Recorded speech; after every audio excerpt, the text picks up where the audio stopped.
ఆచంట నియోజకవర్గంలో ఎన్నికల వేడి మొదలైంది. ప్రస్తుతానికైతే నియోజకవర్గ వ్యాప్తంగా కూడా పితాని సత్యనారాయణ నియోజకవర్గంలో ఉరుగులు పరుగులు పెట్టిస్తున్నారు. దాదాపుగా కూడా ఇంటింటికి పితాని కార్యక్రమంతో పాదయాత్ర మొదలెట్టారు. ప్రస్తుతం పితాని సత్యనారాయణ గారు మనతో ఉన్నారు.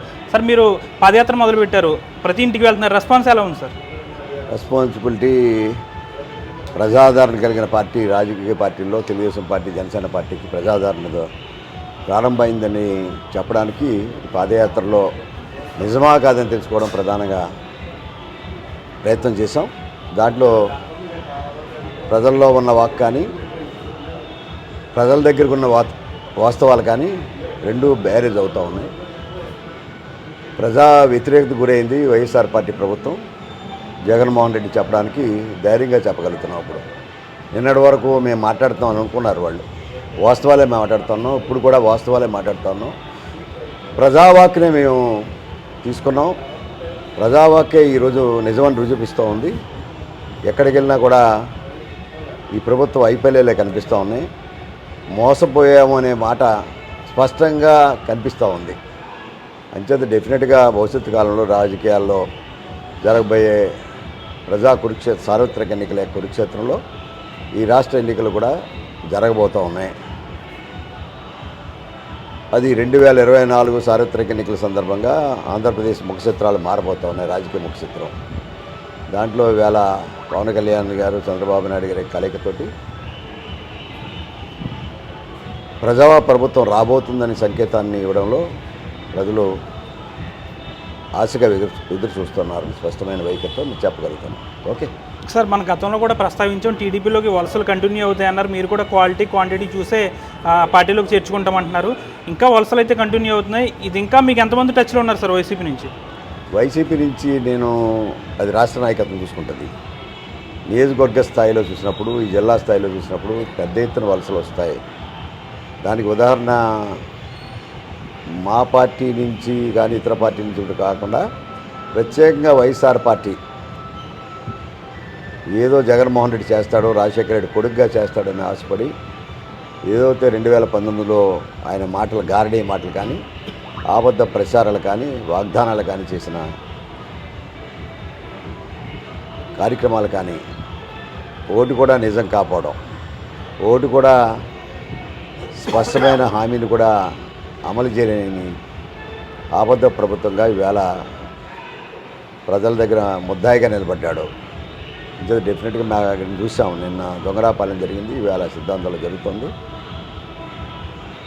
పెద్ద ఎత్తున కలయికలు నిన్న కూడా ఎస్సీ సామాజిక వర్గం ప్రత్యేకంగా చూసినట్టు దొంగరాపాలెంలో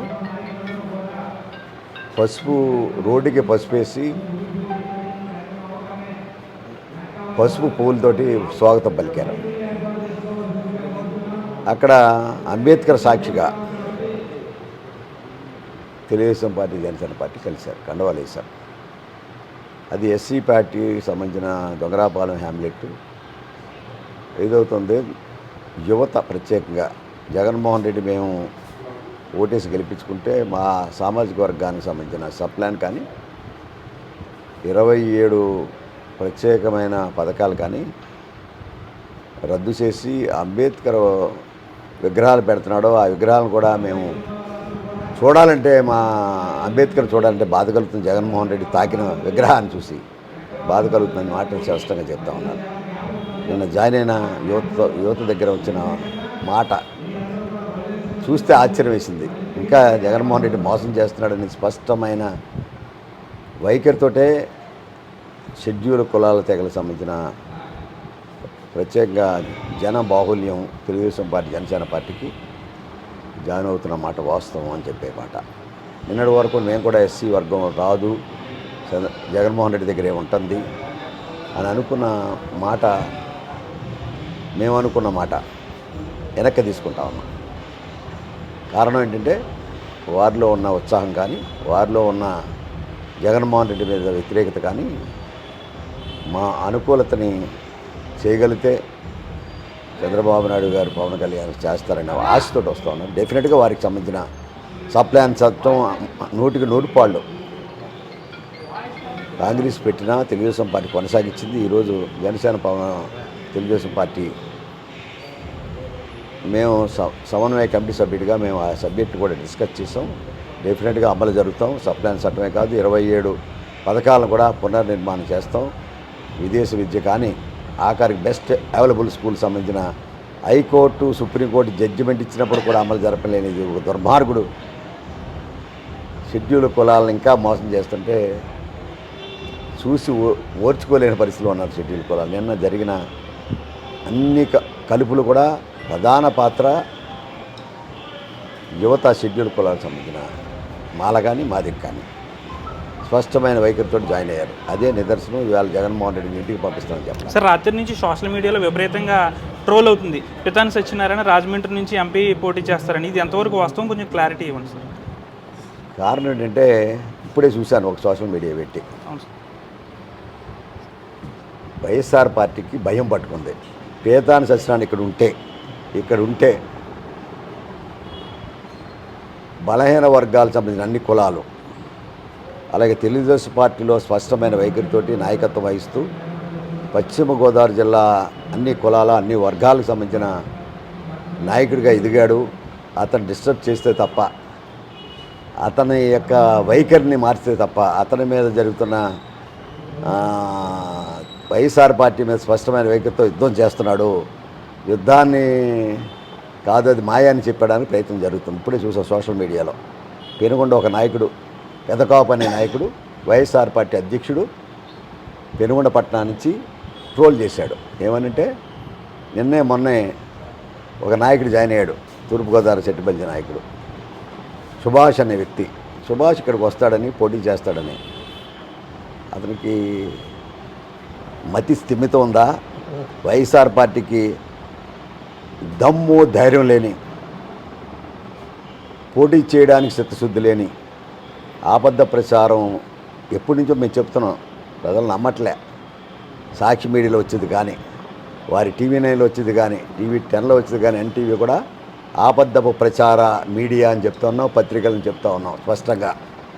ఇప్పుడు చూస్తూ ఉన్నాం, సుభాష్ అనే వ్యక్తి కొత్తగా రాజకీయాలకు వచ్చాడు. ఆయనే ట్రోల్ చేసుకున్నాడు. ఏమని? ఈస్ట్ గోదావరిలో ఒక సీట్ ఇస్తానన్నాడని. ఇక్కడికి ఎందుకు వస్తాడు? ఓ జిల్లా నుంచి ఓ జిల్లాకు వచ్చి జగన్మోహన్ రెడ్డి ట్రాన్స్ఫర్ చేసినంత ఈజీ కాదు రాజకీయం.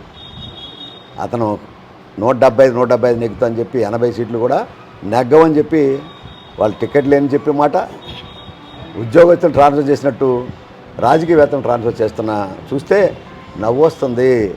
రాజకీయ అజ్ఞానుడని అర్థం అవుతుంది. రాజకీయ పరిజ్ఞానం లేని వ్యక్తిగా ఈరోజు జగన్మోహన్ రెడ్డి కనిపిస్తూ ఉన్నాడు ప్రజల్లోకి. ఇది రాజకీయ వ్యవహారం కాదు, ఏదో కార్పొరేట్ వ్యవస్థలో వాళ్ళ ఉద్యోగస్తులను ఇలా ట్రాన్స్ఫర్ చేసినట్టు కనిపిస్తూ ఉంది. ఇది అప్రజాస్వామ్య ప్రజాపతులకి అక్కడ ఉండే ప్రజలతో ఉన్న సన్నిహిత సంబంధాలు కానీ, ప్రజలతో ఉన్న సామాజిక స్పృహ కానీ, అక్కడ సమస్యల మీద సమస్యలు కానీ పరిష్కారం చేయడమో, బంధుత్వాలు, స్నేహము, ఆయన చేసిన కార్యక్రమాల వల్ల ప్రజాదరణ అతని ద్వారా కూడా ఓట్లు వస్తాయి అని తెలియక జగన్మోహన్ రెడ్డి బొమ్మ పెట్టుకుంటే నెగ్గుతారనే ఆశతోటి ఆయన చూస్తూ ఉన్నాడు. జగన్మోహన్ రెడ్డి బొమ్మ 0 స్పష్టంగా చెప్తా ఉన్నాను. ఈరోజు వాళ్ళు ట్రోలు ఇక్కడ చూసి వైఎస్ఆర్ పార్టీకి వెళ్ళవలసిన కర్మ, కొన్ని విషయాలు స్పష్టంగా నేను చెప్పదలుచుకోలేదు. ఇంకా ఇంకేదంటే వాళ్ళు ఒక ఆశ పెట్టుకుని నన్ను ప్రయత్నం చేశారు, నేను రానని చెప్పా. అనేకమైన చెప్పరాని హామీలు ఇచ్చారు నాకు. ఇప్పుడు కూడా నేను ఒక కమ్యూనిస్టు కుటుంబంలో పుట్టా.